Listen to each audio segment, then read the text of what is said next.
Welcome to Plain Civics. Thank you for joining us. I'm Joe Ulery. And I'm Bobbi Fisher. Our goal is to break down how government works so you can make the government work for you. Episode 8 already. I can't believe that. Man, we're burning right through these. I know. All right, so before we get to today's topic, we've got the Fast Five.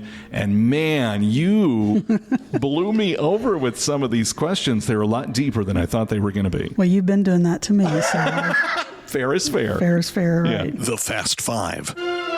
Question 1. What is something about you that most people don't know? I love to sing. I have been a singer since I was a little boy. I've been in a lot of onstage productions. I've been a part of a lot of choirs. I've done a lot of solos. I love to sing. Question 2. If you could travel to any place in the world, where would you go? Man, I had to put a lot of thought into this, and I'm still not sure, but it's got to be my final answer. I put England. I studied 17th century British literature. It's amazing how much tracks back to that time period. Shakespeare. Question 3. Why did you want to do this podcast? I'm 52 years old. I got a 23-year-old daughter who's getting ready to graduate from nursing school, and I think one of these days, soon, probably not in the next year, but soon, I'm going to have grandkids.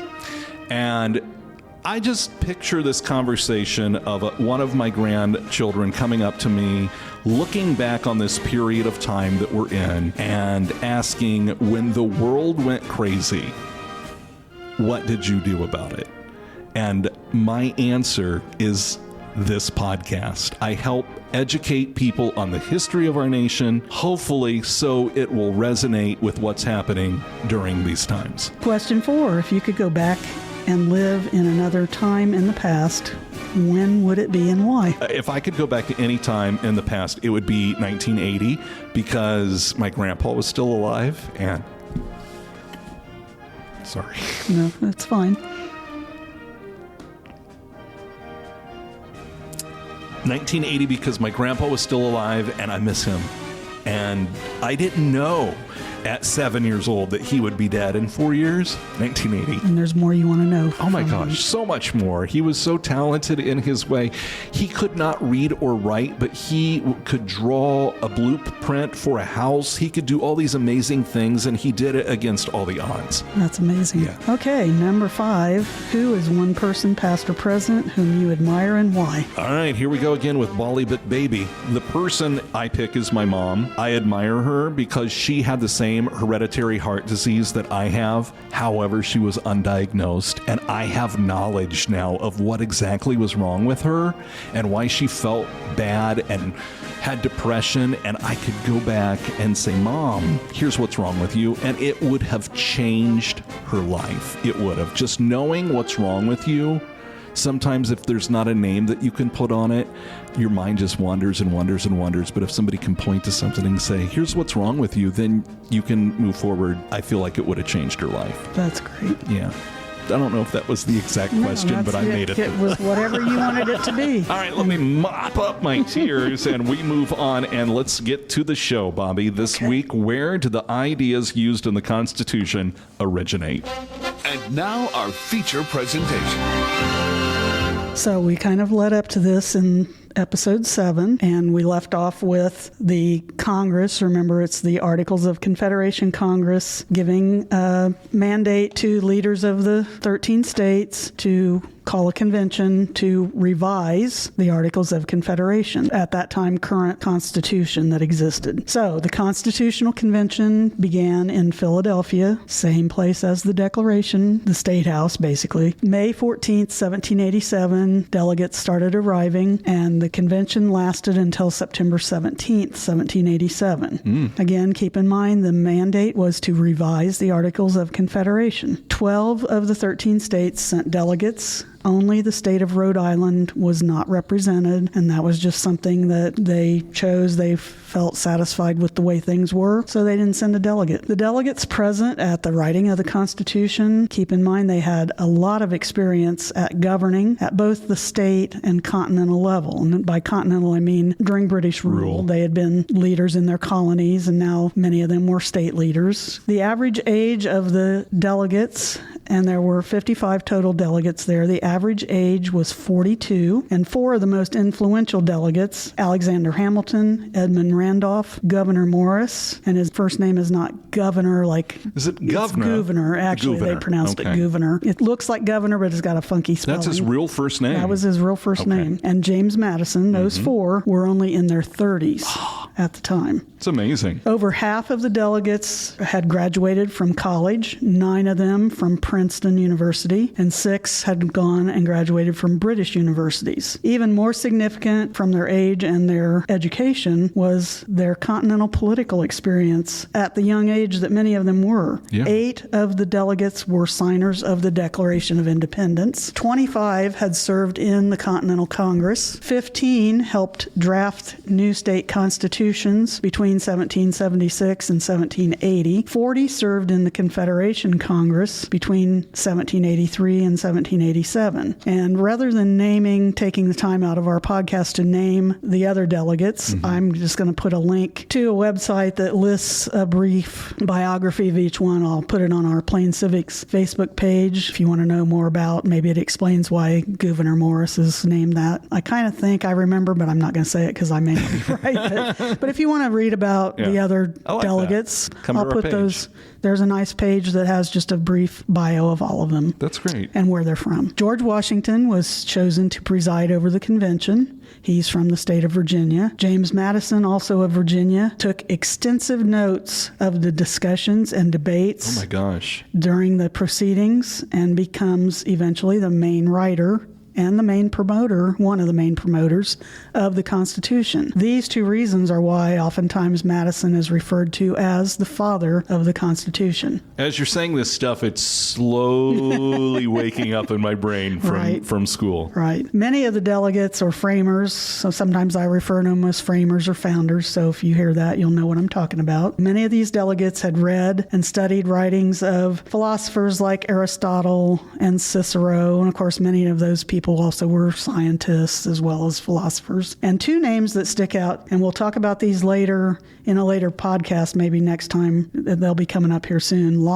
John Locke, and Montesquieu, who was a French philosopher. So we'll come back to those, and I'll go into more detail about why those 2 in particular are so important to our Constitution and this convention. Once they get the Constitution written, there were some articles written during the ratification process. Ratification means approval, for those of you that may have forgotten. Thank you. These articles written by James Madison, Alexander Hamilton, and John Jay, they wrote a series of essays that became known collectively as the Federalist Papers. And these essays, as well as Madison's extensive notes of the Constitutional Convention and the proceedings from that summer of 1787, have been and are still widely used by constitutional scholars and the courts to help determine the meaning and intent of the Constitution over the last 238 years. Wow, that's amazing. Because, they could not write every single thing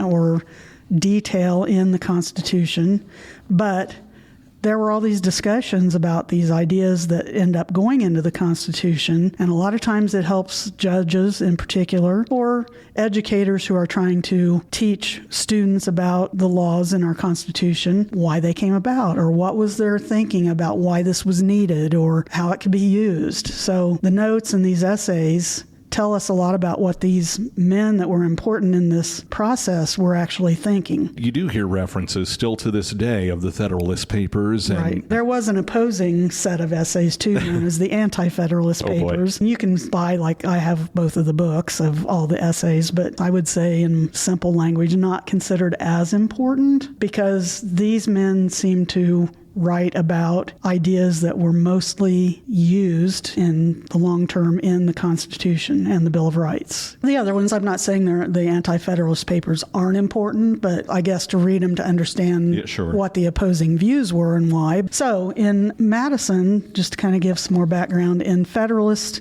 37. Now, keep in mind, the Constitution, when these papers are written, the Constitution's already been written and it's out for ratification. These were written after the fact, but they're written to try to encourage the leaders in the various states why they should accept them. So Madison says in Federalist 37, he indicates the uniqueness of the founding.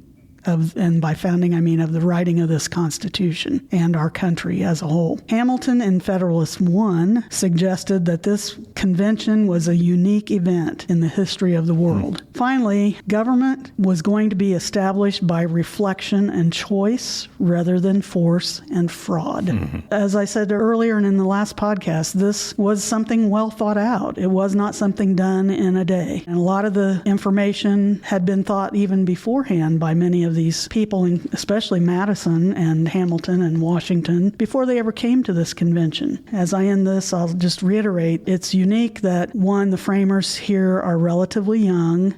Yes. They are well educated at a time when having a college education was not very common, and they all have political experience. What's that like to live in a country where our politicians are young?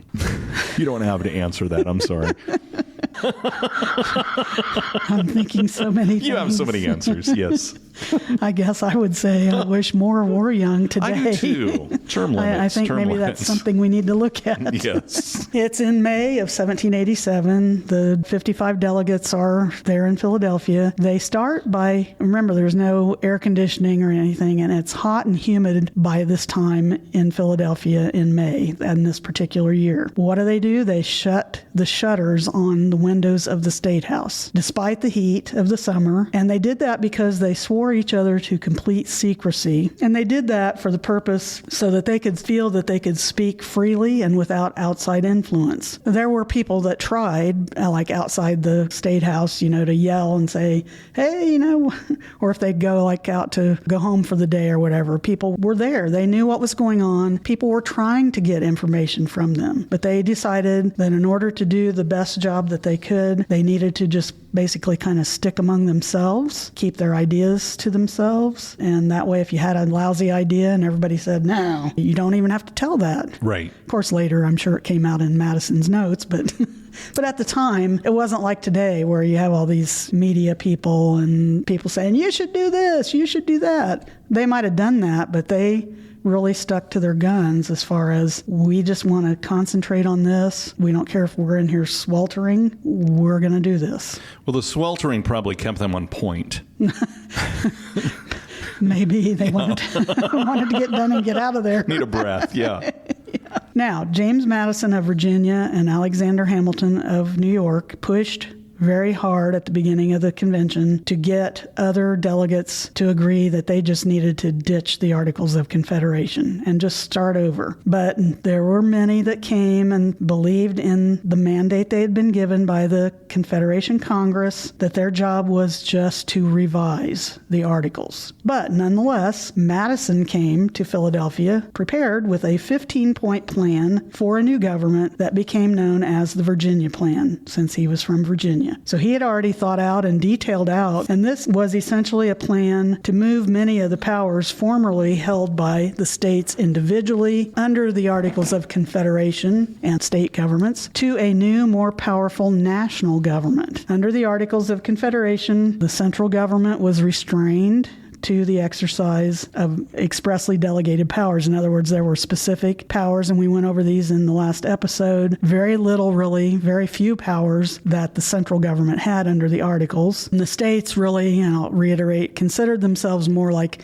small, independent, separate entities or countries even, and that generally only cared about their own interests, like Massachusetts or Virginia or New York or whichever one it was. So Madison's Virginia Plan introduced a new understanding of federalism and republicanism. Now, one of those terms, republicanism, should sound familiar if you've listened to our other podcasts, but let's stop and take a look at these two terms, okay, because you need to understand them before we go on. So federalism is a system of government where power is constitutionally divided and shared between a central or national government and regional, which would be like state or provincial governments. Like if you live in Canada, they have provinces, not states. We have states. The central or national government has certain powers, and the states have certain powers. And that allows both to exercise authority and responsibilities that are spelled out specifically in the Constitution and delegated only to either the national government or to the state governments. And we'll actually find out later, there are even some in our final Constitution that are shared powers. But for now, this is different because the central government under the Articles didn't have very many powers. And he wants to change some of that, take some of the powers away that the states have and give it to this national or central government. But the states are still going to have some powers of their own. So that's federalism. It's dividing the power constitutionally. Then we have the term republicanism, which again, if you think back, the idea of self-governance with central values of liberty. This is the first time I've used this term. I think I mentioned it last time. Inalienable rights, which means those are rights that cannot be denied or taken away from you. We'll even get into later that some say are God-given, that we have simply because we're born as humans. We have liberty, inalienable rights, and that recognize the sovereignty or the authority of the people as the source for all authority and law. So if you think back to our previous podcast when we talked about a democratic republic, we the people elect our representatives. The power rests with us. So that's the idea of republicanism, and that we have certain rights and that we have certain freedoms. And he wanted all of that included in this new government that they're planning. So those are two of the main ideas that Madison brings to the table. Now, go back to one thing that was clear, we're in May, was that many of the delegates still believed that their job was to revise the Articles. But Madison and Hamilton in particular are trying to convince them that the Articles of Confederation are beyond repair and that they should just start over from scratch. And that's why he brings this so-called Virginia plan to give them a place or a starting point to start from scratch, to just say, let's forget those articles and let's look at this. Not that he expected all parts of it to be accepted in a new constitution, but it was a starting point. So that's kind of what they did. So they started looking at each part of the Virginia plan, and if you look at, there's a website I like to use, but also if you look at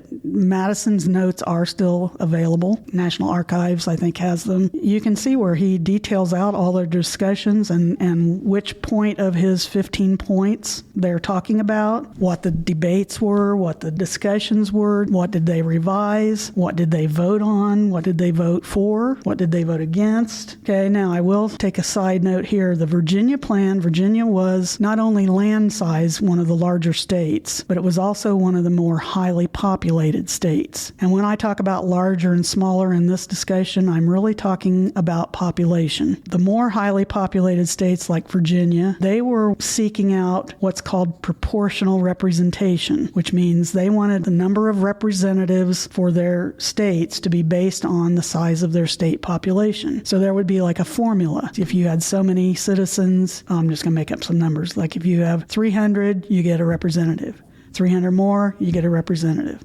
and so on. Now, the smaller states or the less populated states didn't like that idea.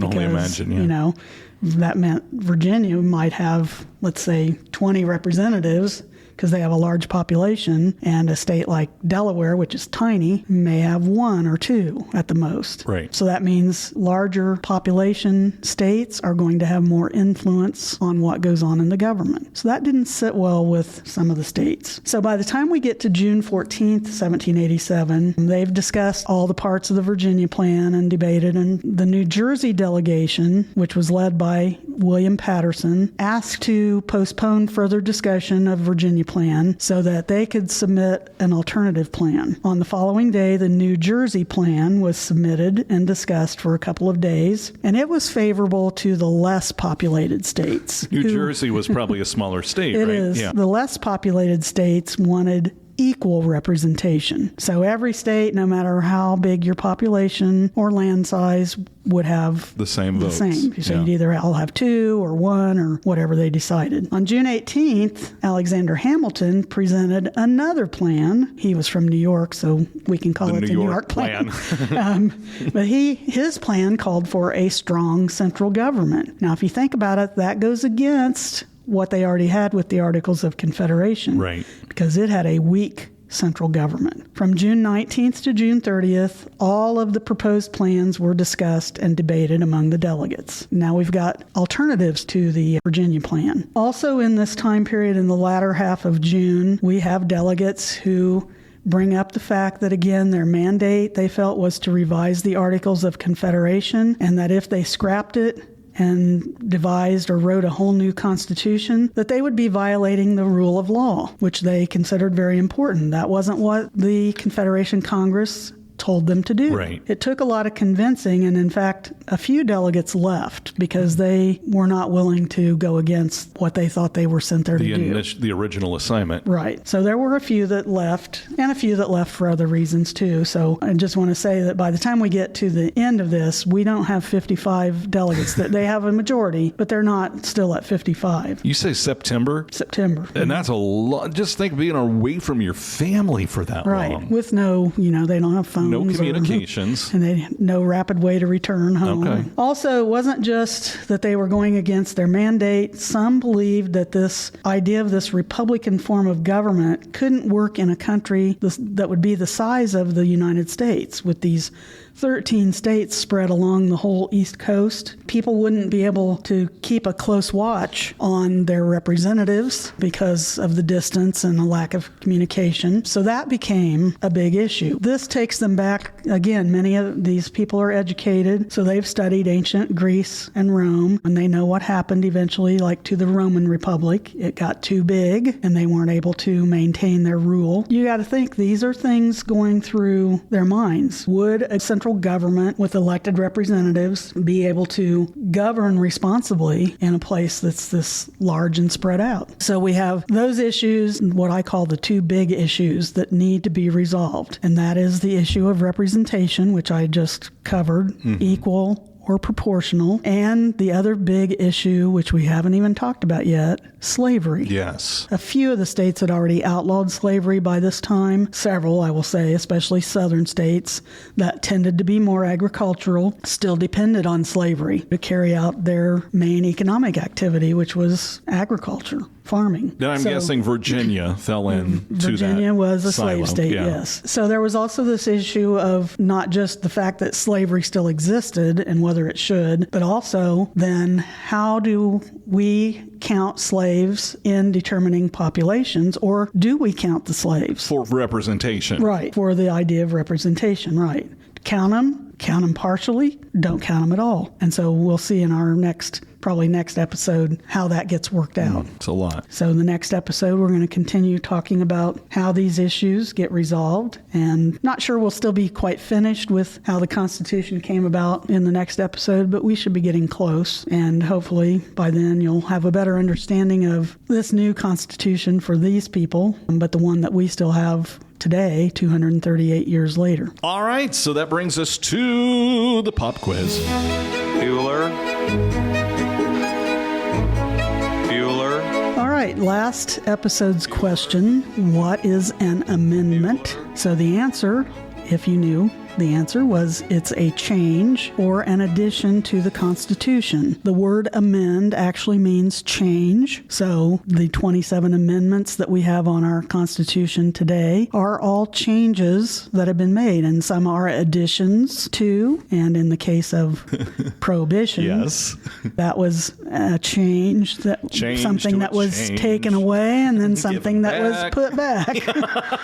But key is it's a change. Yep. It's something that has been made different from the way it was originally written, or in the case of the Bill of Rights, was never in there to begin with. To amend the Constitution takes a lot. It does. It takes 2/3 vote, favorable vote in both the House and the Senate, and then it goes to the states, and it takes a 2/3 vote of the states. And it takes months and years. It does. It is a lengthy process that a lot of people have complained about over the course of 200 plus years, is that so much of this stuff does take time. Even that Congress works so slowly. That was done on purpose. The idea was we don't want quick decisions made, because probably in your own life, if you make a rapid decision, sometimes it's not for the best. Those are the ones we always seem to regret. we see that sometimes the same outcome happens even if you have a long deliberative process, but the chances of that decision being a poor one in a long deliberative process is much less than if you make a snap decision. And representation could change during that process too, Right. which is important, I think, to Right. note. So you might have different people in their voting on the issue. There could be a term change. All right. This episode's question: what is the rule of law? We hear that term a lot. Rule of law, what does it mean? So there are several ways you can answer it. But again, what does the rule of law mean? And then again, in our next episode, we're going to continue talking about how our Constitution came about. We got through a lot. We did. On that one. And just think, we didn't have to sit in a shuttered room where we're suffocating. It's kind of cold in And here. probably smell. Yeah. And by the way, thank you. Yeah, they didn't have deodorant back then, did they? Goodness. And I feel like this is a weird spot to say thank you, but thank you to the Logansport Cass County Public Library for letting us record in your facility today. We certainly appreciate that. Bobbi, I will see you on the next episode, which, believe it or not, is episode 9. So Wow. I'll talk to you then. That's it for this episode of Plain Civics, breaking down the basics. No politics, just facts. Thanks for listening, and until next time, stay informed and stay engaged. This is Plain Civics. Join us for the journey as we break down the basics of how government works so you can make the government work for you.